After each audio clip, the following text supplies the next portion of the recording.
Art has been forever evolving. Dating back around 15,000 years or so before the birth of Christ, we have seen the different styles, forms, and mediums in which art has been used to tell the story and help us understand the culture and livelihood of societies in those times.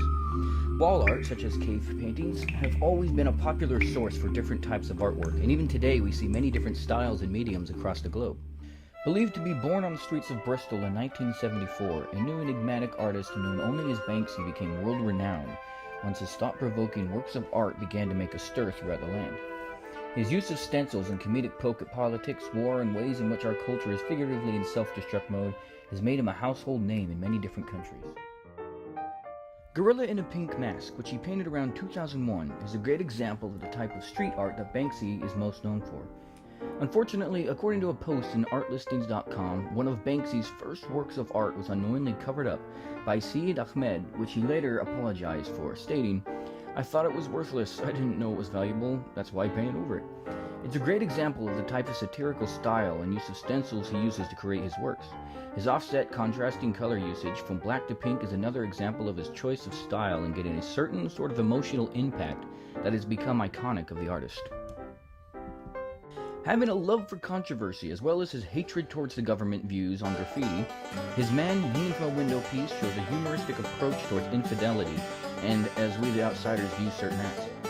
Done around 2006, he uses only a few colors to contrast each other and bring more of a comic sense into the painting.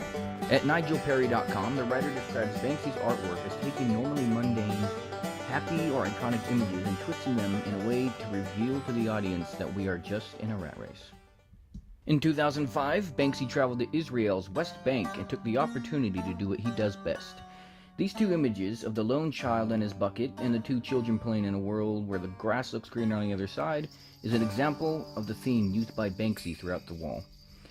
The depiction of the children just trying to play as children do with the blue sky just on the other side of the wall is sort of a sick joke on the dark reality of the situation.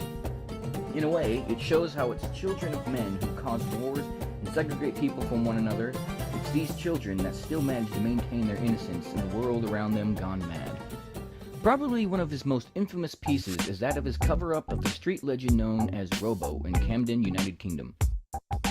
Allegedly, he unknowingly tagged over the legend's original work, which set off a huge feud between the two, resulting in a war of paint. Now, whether or not Banksy knew for sure what he was doing, only he knows, but in 2009, his man rolling over the graffiti with wallpaper started a battle that would last for years. Soon, Robo retaliated, coming out of retirement with his King Robo piece, while still incorporating Banksy's handy painter man. After a couple months of banter between the two escalated, Banksy shot right back with his little play on words, which was quickly put back to how it was by Robo. Soon, even the council got in on it and blacked out the wall entirely with their own version of art. Okay, maybe they just had enough, but the two battle on until mysteriously, right before Robo is preparing a rebuttal, he has an accident and falls into a coma.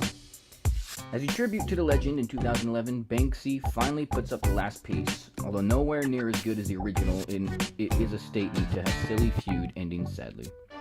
His identity has remained a mystery and is always under debate, and speculations are constantly being made.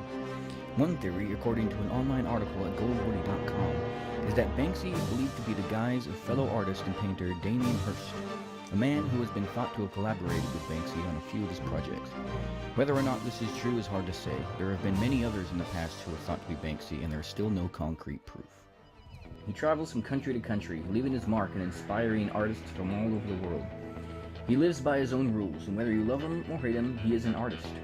In a quote at Goodreads.com, Banksy says, "The greatest crimes in the world are not committed by people breaking the rules, but by the people following the rules. It's people who follow orders that drop bombs and massacre villages." He thinks for himself, and although what he does may be illegal, it has come to be even more accepted than ever. So I thank you for watching. I hope you enjoyed a little bit of what I had to share.